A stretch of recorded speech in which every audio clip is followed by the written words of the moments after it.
Welcome back to another episode of the Educational AD Podcast.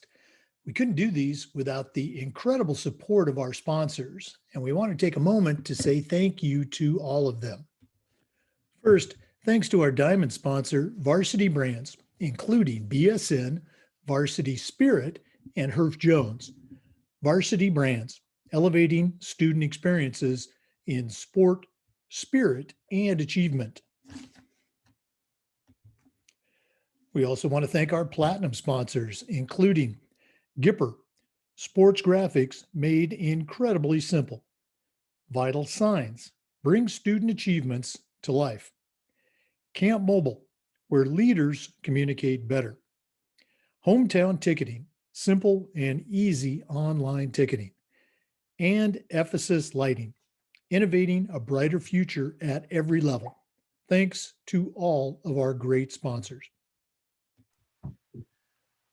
Welcome back, everyone, to another episode of the Educational AD Podcast. Our guest today is right here in Tallahassee, Florida, Teresa Gunter. She is the Director of Athletics at Amos P. Godby High School. Teresa, thanks for being on the podcast. No, thank you for having me. I just want to take this moment, Jake, to say I am so excited and I'm happy that you actually you're giving us a platform like this. I've watched several of your podcasts and I learned a lot from different ADs across the United States. So I want to say thank you for giving us this opportunity. Oh gosh, well, I appreciate that shout out. We're excited to hear what's going on at Godby High School again here in the Panhandle. So we always like to let our listeners have a chance to get to know our guests. So tell us a little bit about yourself, where you grew up, where you went to school and college, and as I like to say, how a love of athletics led to this position in athletic administration. Sure. Well, let's go way back when. No, just kidding. I started in a small town in Duval County. You probably know where it is. It's called Baldwin, Florida. To let you know how small it is, my senior class was a large number of 52. So it was a very small high school. In that high school, I had the opportunity to play multiple sports because we were 6th through 12th grade. So there wasn't a lot of folks trying out for different things, especially with the female sports. So I was a volleyball player. Then I went to basketball. Then I did track / softball. And that was from 7th grade all the way through my 12th grade year. So during my 12th grade year, I decided at that point, you know what, I want to go to school. I really don't want to do athletics, believe it or not, because I was burnt out, I was tired. So I chose to go to Florida A&M University on an academic scholarship. I did go to Coach Farmer at that time. I'll tell you how that's going to come back. So remember that name, Coach Farmer, to play basketball as a walk-on because I was like, you know what, I can do this. But then I didn't want to get up at 5 o'clock in the morning, didn't want to do 2 days. So I was like, let me just be happy with being an athlete here, not being an athlete, being academically inclined here at Florida A&M. And so I decided to do that. And believe it or not, I decided to go be a lawyer, only because I love a challenge. I love to debate. I love to argue. Debate and argue are two different things. Mm-hmm. And I love to always be right and to persuade people that I'm right. So I decided to take political science, but then I went back home to a high school game and I saw my principal there who was the new principal for the first year. And she said, hey, Teresa, how are you doing? I heard great things about you in Tallahassee. Well, I'm doing fine. Yeah, I'm just a college kid living the college life. She's like, you know what? It's going to be hard for you to find a job when you graduate. I was like, what do you mean? And I'm going to be a lawyer. She's like, you should go in education. I was like, okay. And she's like, if you go in education, I'll make sure you have a job when you come back. So all I heard was job when you graduate. And ding, ding, ding, ding, ding, went back, talked to my advisor, said, I want to get a minor in secondary education. And I got a minor in secondary education. And at the end of my collegiate career, I had two paths. I can go to politics in Tallahassee or go to a school and intern. And I decided to go to intern at a school middle school. And that's when the love of coaching, the love of playing behind the scenes, that's when the seed was planted. And so that's how I get my roots with the athletic side and the coaching side. So I coached at that middle school for 3 years. I coached the basketball team, I coached the softball team. Um, Here's what's funny. I got a degree, not a degree. I went back to get my certification in math, 6th through 9th, because they didn't have math teachers. It was a shortage at that time. So I said, you know what? I'm gonna go do math. So I did math, and I started, loved to teach math, loved it. So there I was teaching math. And then some of your listeners or viewers can adhere to this, especially the women. I got struck by the bug of marriage and having kids. And so that dream of always having, the kids, the dog, and the white picket fence, that was me. And so I took a detour. I didn't stop. I didn't say I'm done with it. I took a detour and decided to raise my 3 beautiful girls. I got married, and did all those things. So it took me out of coaching, because you have to put a lot of time in coaching if you really want to make sure that your program is successful, not only on paper, but actually for the young ladies or the young men that you're coaching. And I could not give that to them because I didn't want to cheat my family. But I went behind the scenes and became a middle school athletic director and started doing things that way. And then as time is moving, I think I told you, I don't like to be stagnant because I like a challenge. So I left the school system, the schools, and went to the district office in instructional technology. So, Wow. which I got my master's in curriculum instruction and technology. So I'm like all over the place. You look at my resume, you're like, what in the world is going on? How did she become an athletic director of a high school? So I did all of that. And to kind of make this very, very short, because I have a long story of where I am and how I got here, but to kind of condense it so we can have more fun with other questions. I decided I want to go to high school because I've been in middle school and district office. And I said, I want to go to high school a little bit. And I got a call from Shelley Bell, who was the principal at the time, who said, hey, can you come teach Algebra 1 and be the dean of students? Okay, that's admin, that's leadership.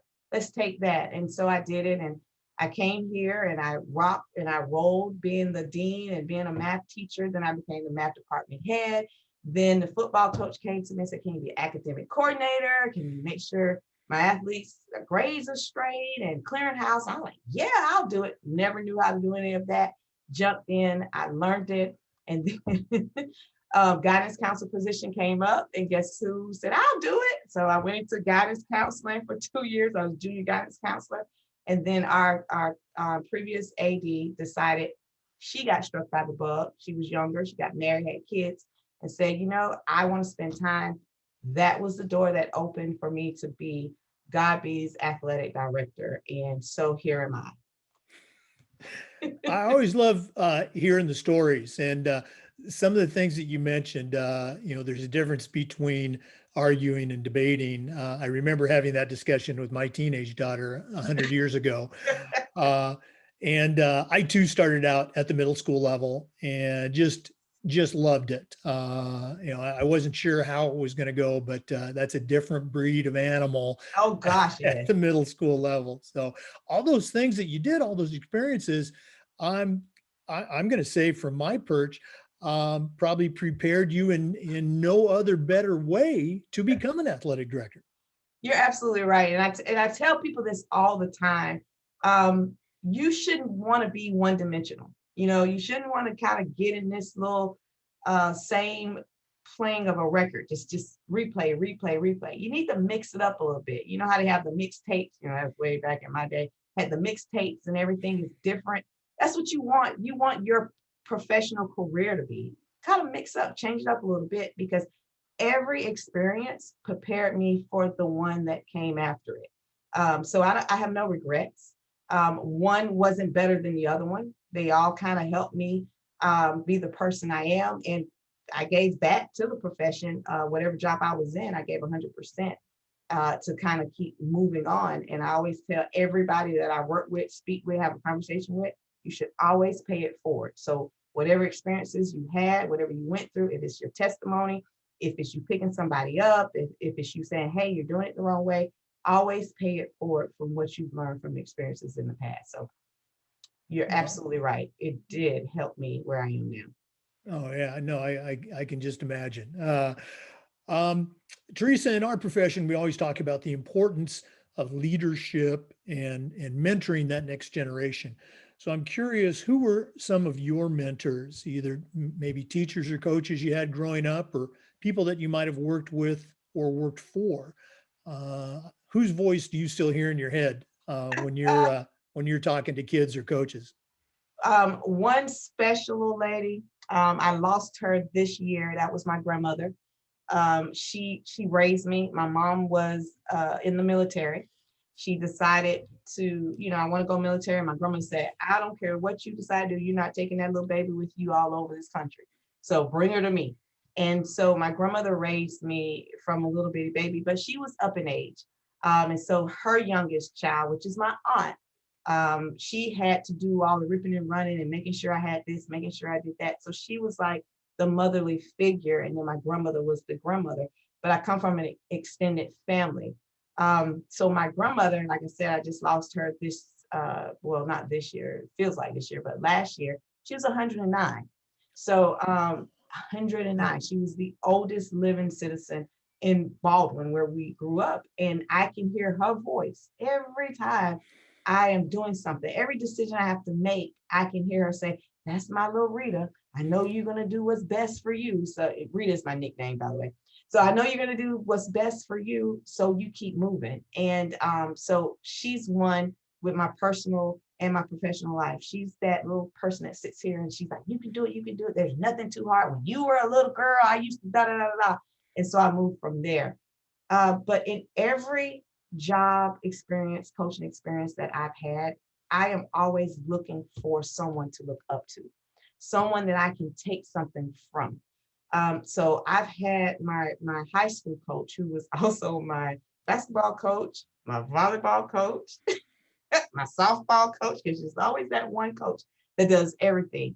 Coach Hammond. He also kind of helped me and and and kind of like mold me into that student athlete that I am today, to kind of push me forward. He kind of gave me some things on how to coach and also how not to coach, because when you have a leader, sometimes they can show you what to do well and what not to do. So I do appreciate that. All the principals I came up under, I can't name them all because I don't want to leave someone out, because I've been under a lot of them. The coaches that I coached against, you always want to see, well, what are they doing? How did they get this? So a lot of people have influenced me in my lifetime. I can't just say one in particular in my professional life, but my grandmother, she is number uno. She is number one up there. That's the voice I always hear. I do want to give a shout out to my current principal, Mr. Desmond Cole, because he's the one who came to me about this position, and he said you would be the perfect person for it. And but he said, I want you to do one thing. I want you to go pray on it. He said, I want, before you make a decision, I need for you to go pray on it, make sure that it is okay, and then you come back. I knew in my heart, yes, I want to do it.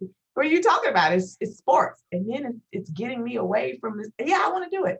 But I did just that. I went and I prayed and made the decision. And he has been with me 100%. I don't want to say he's been behind me. I can't say he's been in front of me. He has been directly beside me, helping me through this process as athletic director.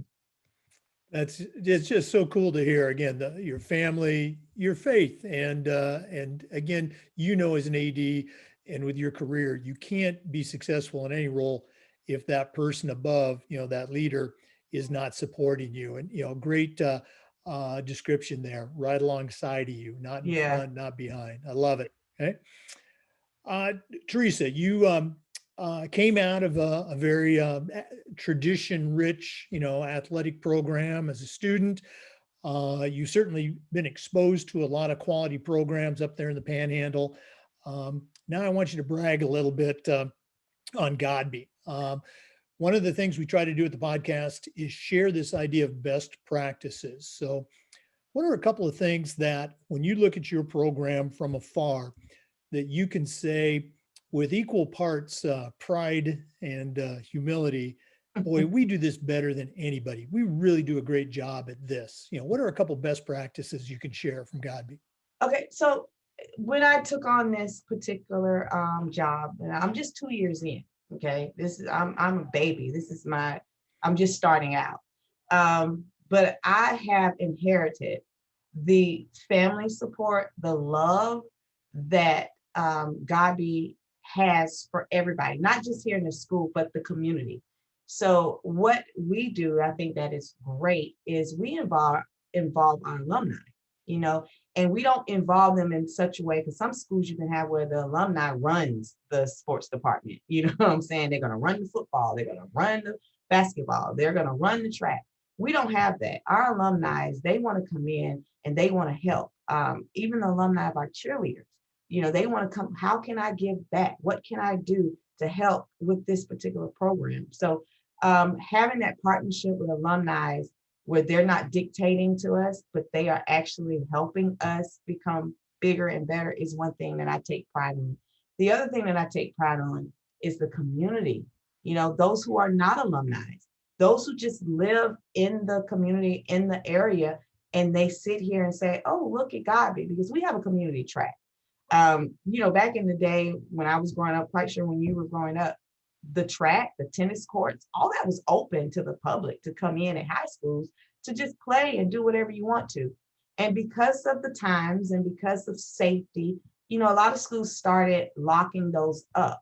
But here at Godby, we kept it open. My principal said, we're a community track. So seeing the community come out, even during the pandemic, and of course, they followed protocol. They had their mask on. They were 6 feet apart. They were walking. It wasn't like 100 people on the track. They were coming out during time. We didn't close our track. Although we were not in school, and although I got plenty of calls, there's so many people. Blah, blah, blah, blah. I thought the schools were closed. They were still out there working, and people needed to get out and they needed to exercise. And to hear our community say thank you for not shutting us out during that time is huge. Having older little ladies and men call and say, you the athletic director, the gate was locked. I need to get my exercise in. Oh, no worries. I'll come and unlock it for you, Miss Smith, so that you can get your exercise in. That's huge. So like I said, alumni, the community, and then now I'm gonna go inside the school, the staff. Oh my gosh. The staff support here. And I know every school says, oh, our staff is the best. Oh, we do that. Listen, let me tell you, the Godby staff here, they will adopt the kids so quick.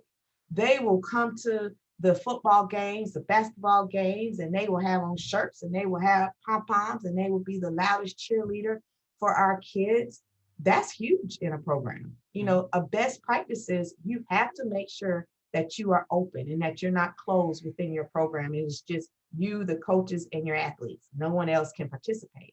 And that's not what we do. So we definitely want to practice having those partnerships, those relationships with our staff, with the community, with our alumni, so that we can become a bigger, better sports program together. Now, I've been to a number of events there at Godby, and I can attest to that. Great spirit in the bleachers, which obviously you're fostering, and then the alumni and the community. Boy, having all three of those, Oh yeah, that is great. Okay. We're coming up to our listeners. We're recording this episode on March 10th, so it's about as close to being live as we get here on the podcast. But we're coming up on 1 year of the C word, COVID. And we've been sharing, the other athletic directors have been sharing, what's going on, at their school as far as reopening and return to play. So share with our listeners a little bit, we're 1 year into COVID, what's going on in Tallahassee, what's happening at Godby High School, not just with return to play athletics, but also return to school. Of course. And I do want to go back because like you said, we're coming up on that year and everybody was excited about spring break. I'm not gonna lie, I was one like, yeah, we're gonna do it.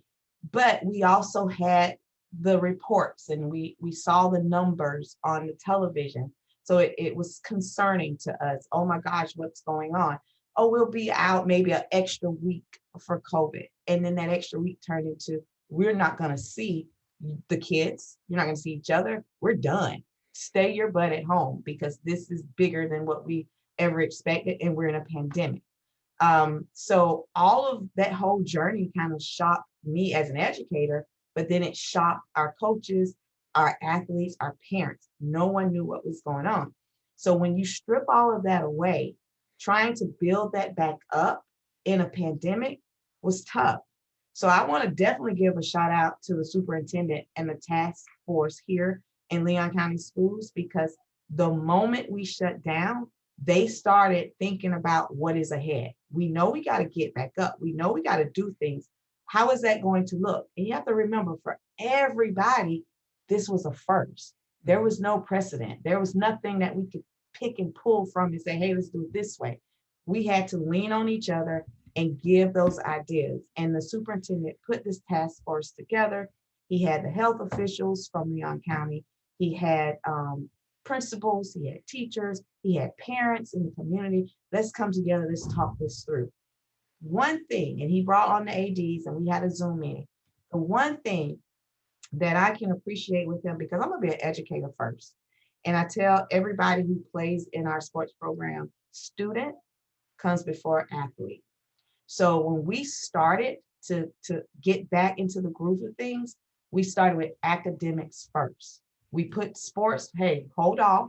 Yes, the association has stated, they are all in. You can play under these conditions. That's great. But our superintendent said, look, let's get our kids in first.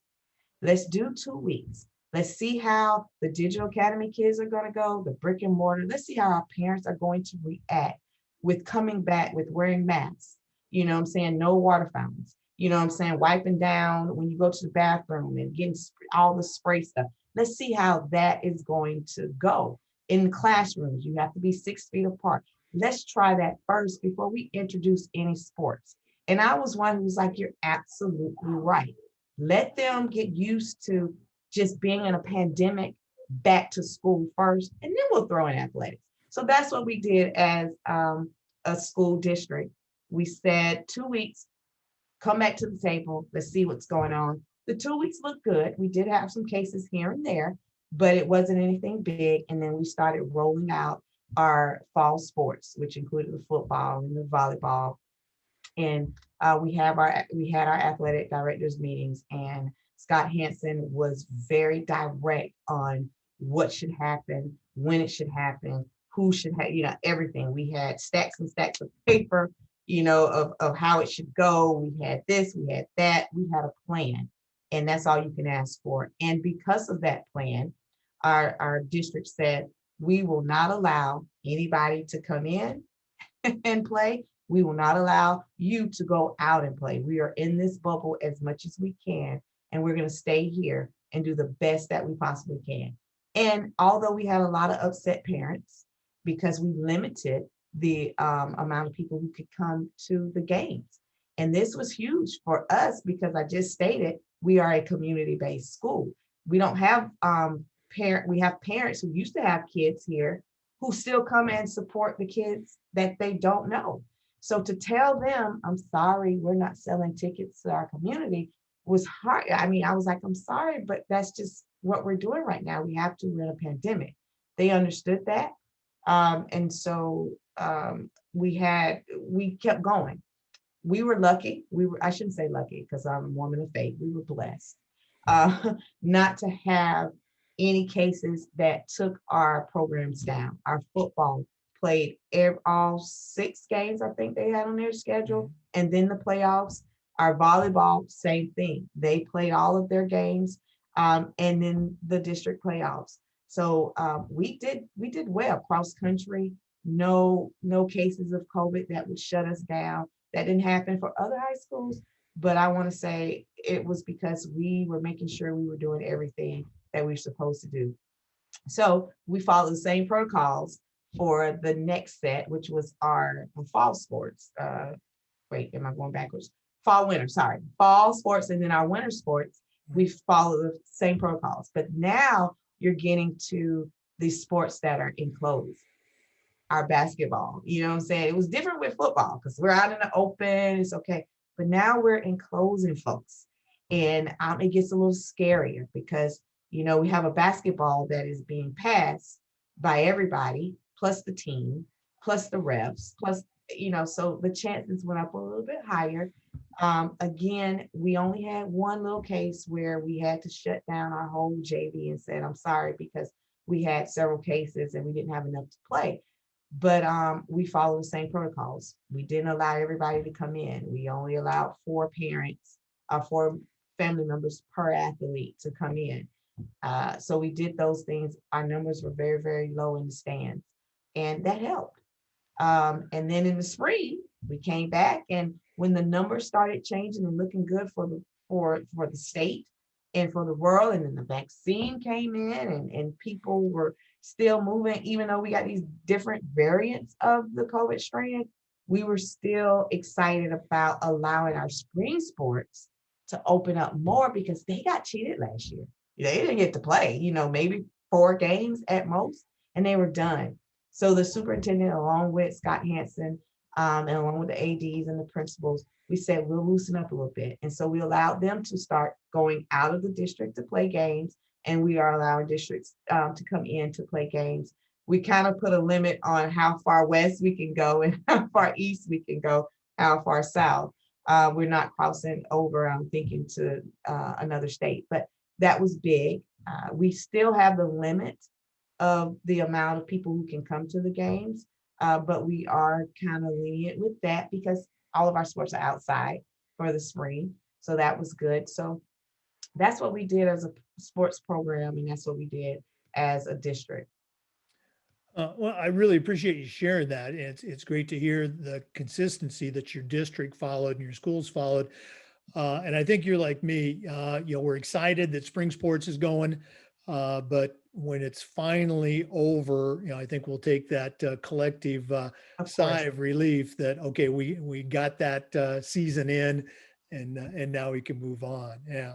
No, and nobody wants to go back to last year, and that's what we told No. our coaches. Hey, spring didn't get a sport. You want to make sure you get one. Yeah, exactly. Teresa, when we started these podcasts back in June, the events in Minneapolis and even in Atlanta, we're still, very much in the news and on everyone's mind. And one of the questions that I've been asking our athletic directors revolves around, the theme of, social awareness, social justice. And my question is this, what can we do as athletic directors? What can we do better for our kids, our coaches, our communities in this area of social awareness? Lead by example. That to me, all eyes are on you when you're over anything. So when you're over a athletic program, I don't care how big it is or how small it is, they're looking at you to be that example. They're looking at you to say, okay, I'm going to follow her lead because I trust her or him, because I've seen what they are doing and I see their heart and I know that they care. So that would be my thing. We can't say one thing in a podcast or in an interview or in a small clip and then turn around and do something completely different, because then you have the conflicting lines of communication going on and people are just not going to trust you. So that's the first thing I think we should do, lead by example. The second thing, we're human, okay? So with us being human, we need to show that side. I try as much as I possibly can. I'm just because I have AD or athletic director, or I sit on this committee, or I do this right here, I'm still a mother. I'm still an educator. I'm still working and doing the best I can in a pandemic. You know what I'm saying? I'm still doing what you're doing. I still have family members who have passed because of COVID. I have kids that I taught that have passed from COVID.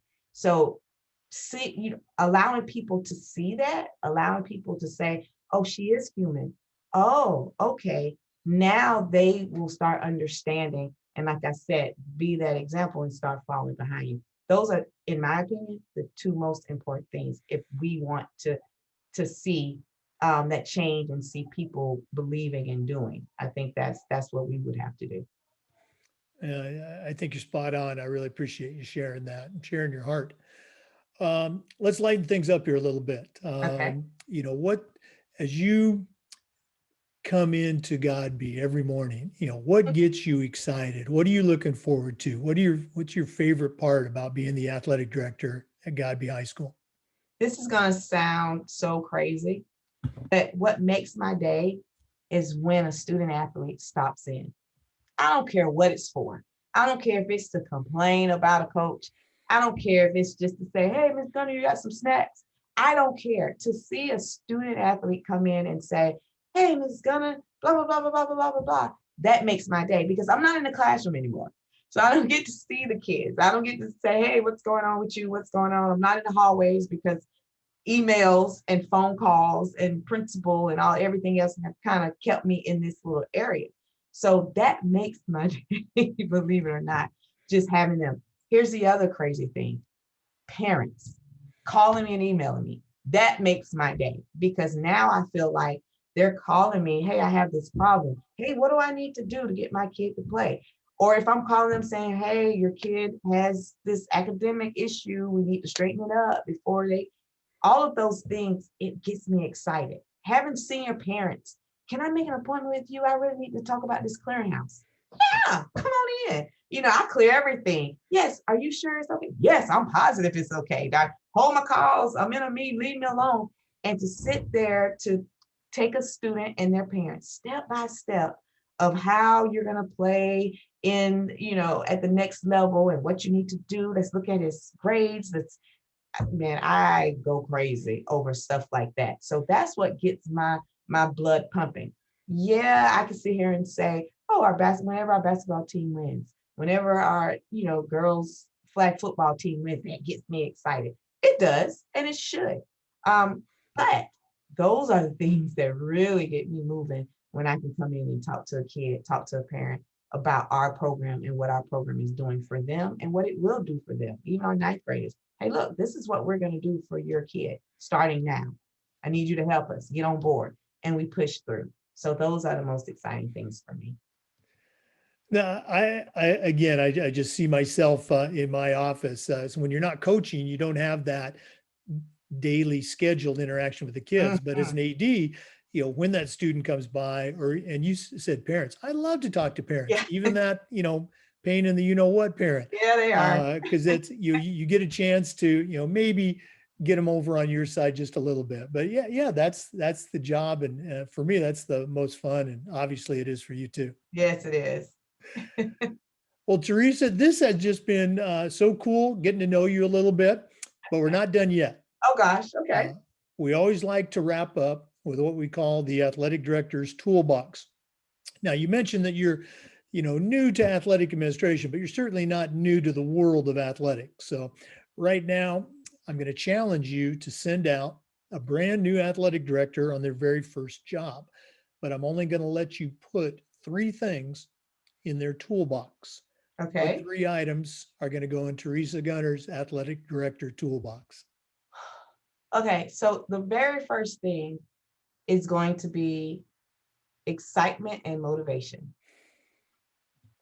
Seriously, if you're not excited and motivated to be in this position, first of all, you should be excited and motivated because you woke up on this side of the dirt. So that's the first thing that I'm gonna say. But when you know that you're the athletic director of any program, rather it's like a small Christian school with 200 kids, or if a huge school with 5,000 kids and you're the athletic director, you should be excited and motivated about it. So that's the first thing. They go together. The second thing is um, you're going to have skin that has Teflon on it.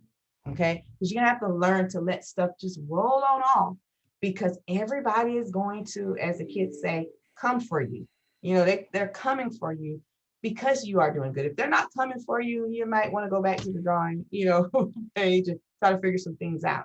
When you're doing good, they're going to come for you. So that Teflon is going to help you not take it personally.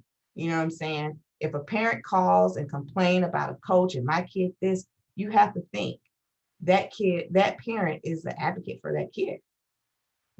So you can't blame them. Now they may be doing it wrong by calling you every name under the sun.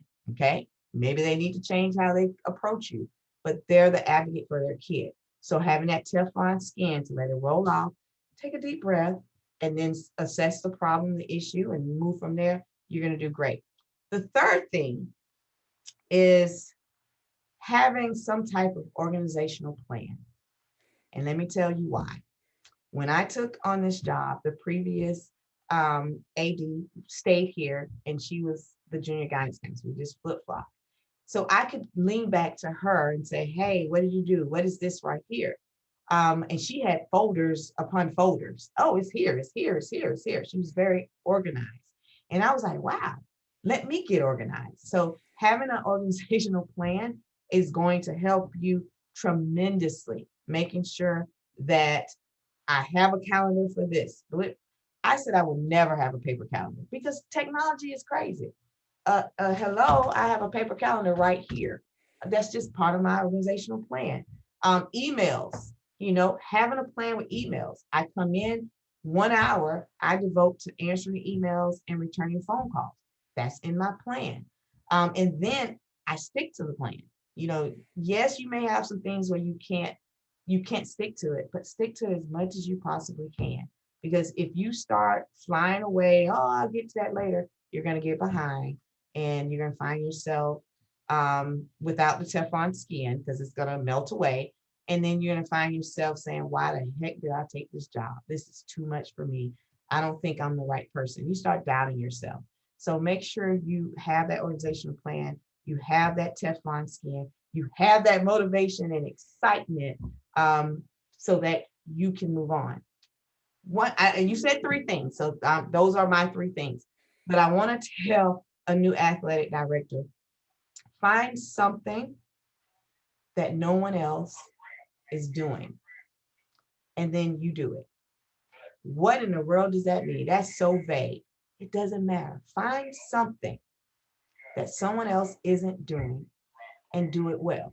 Now, someone in Arizona may be doing it, but you don't know them, so that doesn't count. So I'm saying for the schools around you here in Leon County, find something that no one else is doing, and then say, you know what, I am going to do it. Let's do it. It could be starting a program. It could be making sure that you have checkpoints. I don't know, whatever it is, start it because that's going to be your legacy. That's going to be your seed that you planted to leave for someone else. And that's how you start this chain of legacy that lasts not just while you're in place, but for the next person who's in place and the next person who's in place. So they can continually build something in your program. I do want to say this because I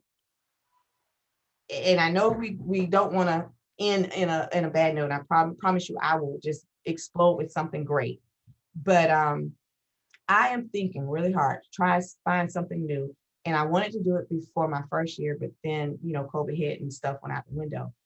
But we lose a lot of our kids when we send them off to college. A lot of our student athletes, we send them off to colleges, more so our big football boys, they're big babies, and we feel like they can take care of themselves. And so we give them to that D1 school or D2 school or JUCO, and we say, take care of our babies. And then we get ready for the next batch. I don't want to do that anymore. I thought about, why don't we have some type of connection, high school connection, where we send care baskets. We have a hotline or a telephone number, something where if they just need to talk, they can call us and they can talk to us and we can just encourage them. If every Wednesday we get a Zoom meeting and we say, hey, just Zoom in right now when you have time, and they can talk to not only me, but all of the other athletes at our different schools, just to give them that sense of they didn't forget about me. And I will say what made me really think about this, and you may know Jordan Wiggins in Georgia Southern. He was one of our babies.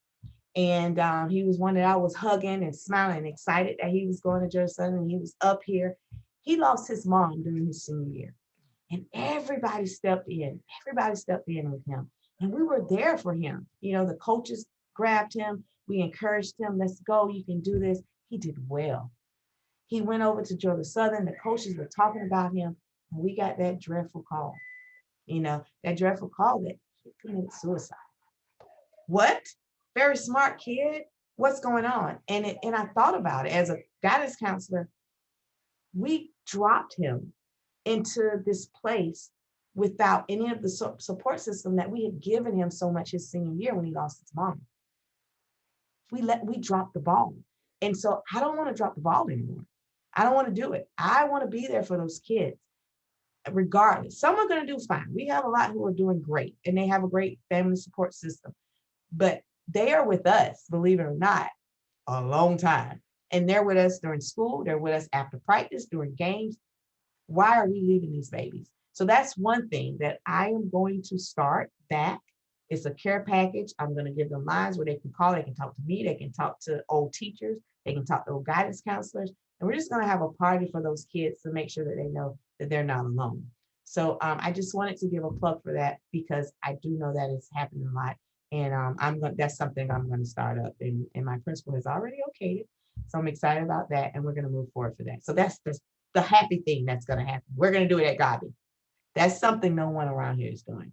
So they better not steal it if they watch this podcast. Well, first of all, what a great idea. We all do these signing ceremonies. And I know at our school, we always say, you're going to be, wherever they're going, you're going to be a Trojan, but you'll always be, a Marauder. And Yeah. then how often do we follow up on that? So what a great idea.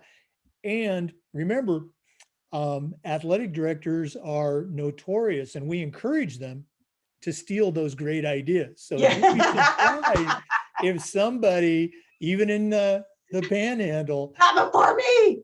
steals that idea. I'll let you get yours going first. But Teresa Gunter, thank you so much for being on the show. If one of our listeners wants to reach out and connect with you and pick your brain, what's the best way to get in touch with you? Email. Email is the best way because remember, I devote an hour in the morning for emails.